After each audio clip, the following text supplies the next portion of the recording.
kakak beradik oleh Belanda di Dodoma sampai sang adiknya mendirikan keraton baru namanya Keraton Kanoman. Nah, kalau Keraton Kanoman dari sini setengah kilometer arah utara Bapak dan Ibu. Nah, di mana sultan pertamanya bernama Pangeran Badruddin Kertawijaya yang merupakan adik dari Pangeran Samsudin Martawijaya yang merupakan sultan di keraton ini. Makanya Keraton Pakuwati akhirnya berubah nama menjadi Keraton Kasepuhan. Nah, kalau Kasepuhan dari bahasa Jawa Pak ya, dari kata sepuh lebih tua atau kakaknya. Nah, kalau kanomannya dari kata anom lebih muda atau anaknya. Nah, untuk Keraton Kanoman sultannya disebut Sultan Anom, dan untuk Keraton Kasepuhan sultannya disebut Sultan Sepuh. Nah, kalau Sultan Sepuh di Keraton Kasepuhan lebih semacam rumah dinas, namanya kedaton atau dalam arum, posnya di bagian belakang dari bahasa keraton. Dan dari informasi kepada Bapak dan Ibu, luas dari Keraton Kasepuhan adalah 25 hektar, tapi kami sebagai pemandu kan juga tempat-tempat yang biasa dikunjungi oleh pengunjung saja. Ya, Bapak dan Ibu semua, dari beberapa sejarah singkat dari Keraton Kasepuhan Cirebon. Nah, sekarang kita berada di tempat yang dinamakannya Siti Inggil. Nah, Siti Inggil ini merupakan perluasan oleh Sunan Gunung Jati pada tahun 1529.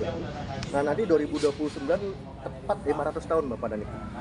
Nah, di mana Siti Inggil ini merupakan dari bahasa Jawa. Siti hanya tanah, inggilnya diaikarnya tinggi, jadi tanah yang ditinggikan. Jadi Siti Inggil ini merupakan pendopo di mana di dalamnya terdapat 5 bangunan tanpa dinding. Nah, di sini ada namanya Mandes Martinandu. Nah, kalau Mandes Martinandu sebagai tempat duduknya dari penasihat raja. Nah, lalu di sini ada namanya Mande Malang Sumirah.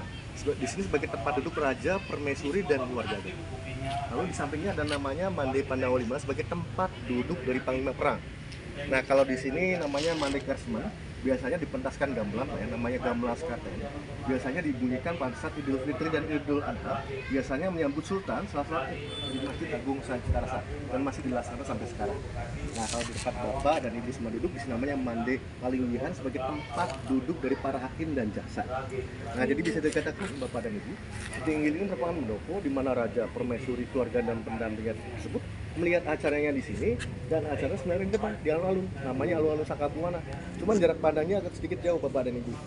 Nah, juga terhalang oleh bangunan namanya Pancaniti yang di depan. Nah, dulu Pancaniti fungsinya sebagai pos penjagaan misalkan ada tamu ingin bertemu dengan sultan. Nah, dulu itu sendiri Bapak dan Ibu di alun-alun Sakabuana setiap hari Sabtu ada acara namanya Sabtona. Jadi semacam acara latihan berkuda, latihan memanah, latihan berperang, latihan berbaris, dan juga untuk tempat untuk mengadili tahanan. Nah, dulu di alun-alun Sakabuana di depan, di tangannya terdapat 26 beringin kembar. Nah, hanya saja tumbang pada tahun 1930, lalu belum jadi alun-alun. Sedangkan kalau gapuranya merupakan gapura baru yang merupakan proyek dari Pemprov Jawa Barat, di mana dibangun pada bulan Juni 2021 dan selesai pada Januari 2022, dan diresmikan oleh Bapak Ridwan Kamil selaku Gubernur Jawa Barat pada tanggal 4 Februari 2022. Ya, Bapak dan Ibu semua, dari sejarah singkat dari Siti Inggil. Nah, kalau bangunan di Siti Inggil, tiangnya masih orisinil Bapak dan Ibu. Tiangnya memakai kayu jati.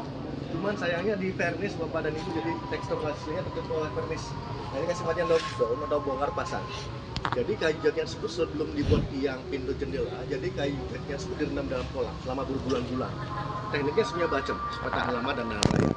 Nah, kalau ubinya ini merupakan penambahan pada saat renovasi tahun 1934. Nah, kalau ini tahun 1966, Mas.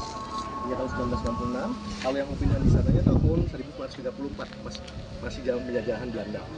Nah, kalau atap kayunya yang disebutnya sirap sudah diganti dengan atap kayu yang baru, yang lamanya sudah lapuk. Nah, kalau untuk dinding, tembok, dan gapuranya memakai bata merah. Nah, bata merahnya memakai tanah liat. Nah, kalau dulu kan belum ada semen dan apa dia, jadi bata merahnya direndam dalam kolam, dihentaskan dalam kondisi basah, digosokkan antara bata merah itu dengan bata merah yang lain, lalu campur dengan kapur sirih dan getah aren. Nah, biasanya kalau bangunan kerajaan di Pulau Jawa biasanya memakai putih telur dan Bapak Ibu. Nah, kalau di sini memakai kapur sirih dan getah aren. Soalnya banyak sekali pohon arennya Bapak Ibu. Jadi yang dipakai adalah getah arennya. Nah, kalau lalu di sini ada gapura, namanya gapura Adi sama gapura Banteng, sedikit mengambil arsitektur dari Hindu. Nah, Hindunya dari Majapahit Bapak dan Ibu. Nah, kenapa Majapahit? Karena salah satu istri Sunan Gunung Jati ada yang berasal di Majapahit yang bernama Nyimas Ranatapasan, tapi sudah diislamkan oleh Sunan Gunung Jati. Nah, di mana Nyimas Ranatapasan memberikan pengaruh budaya Jawa kepada Keraton Pakuwati. Makanya di sini bahasanya ada dua bahasa Bapak dan Ibu, bahasa Sunda dan bahasa Jawa. Nah, disebutnya Jawa Sawang, Jawa juga Sunda juga. Ya, Bapak dan Ibu, silakan kita akan lihat bagian dalamnya. Nah, ini baru pendoponya saja Bapak dan Ibu. Nah, kalau singgasana Sultan atau keratonnya ada di bagian dalam. Nah, lalu di sini ada prasasti batu namanya Lingga dan Yoni. Nah, ya, Lingga dan Yoni. Ini kan prasasti batu Hindu ya. Nah, lingganya diartikannya laki-laki, yoninya diartikannya perempuan. Lingganya maaf bentuknya selera kelamin laki-laki tegak. Yoninya bentuknya saluran rahim dan saluran peranakan. Cuman saluran rahimnya bentuk seperti lumpang Bapak dan Ibu, sebagai tempat untuk menumbuh. Nah, ini merupakan simbol dari regenerasi dan kesuburan. Nah, ini merupakan apresiasi Sunan Gunung Jati kepada kakek beliau yang bernama Prabu Siwangi. Nah, kalau Prabu Siwangi kan beragamnya Hindu Bapak dan Ibu. Iya. Nah, ini Bapak dan Ibu ada bekas semen, ini hasil renovasi. Soalnya tidak menutup kemungkinan ini kan bangunan lama. Pastilah bata merahnya ada yang rusak dan gompal. Nah, kalau rusak dan gompal diganti dengan bata merah. Nah, hanya saja teknologinya memakai semen.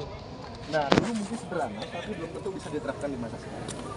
Soalnya kan kalau dulu kan harus ada tirakat dulu, ada puasa dulu dan lain-lain. Ya, Bapak dan Ibu sudah ke museumnya dulu siapa? Lalu di bangunan ini namanya Pengada. Kalau Pengada sebagai tempat tugas dari 5 aparatur keraton. Ada Demang Dalem, Camat Dalem, Lurah Dalem, Laskar Dalem, dan Kaum Dalem. Tapi pada dasarnya tempat ini merupakan tempat pos pencatatan di saat ada tamu ingin bertemu dengan Sultan. Nah, lalu kita akan memasuki gapura namanya Gapura Lonceng. Nah, cuman loncengnya sekarang ditaruh di bagian dalam museum, Ibu. Nah, dulu loncengnya sebagai penanda waktu sholat selain azan dan beduk. Kita akan memasuki museumnya terdahulu. Jadi Museum Pusaka Keraton Cirebon. Nah, museum ini sebenarnya merupakan museum yang dibangun pada tahun 2017 dan diresmikannya oleh Bapak Joko Widodo pada tanggal 18 September 2017.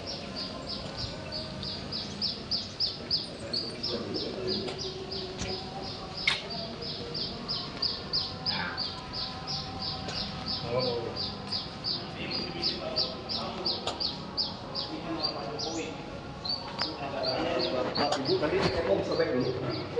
Oh, iya. Kemarin ada IKN di dalam ya. Nah ini motif itu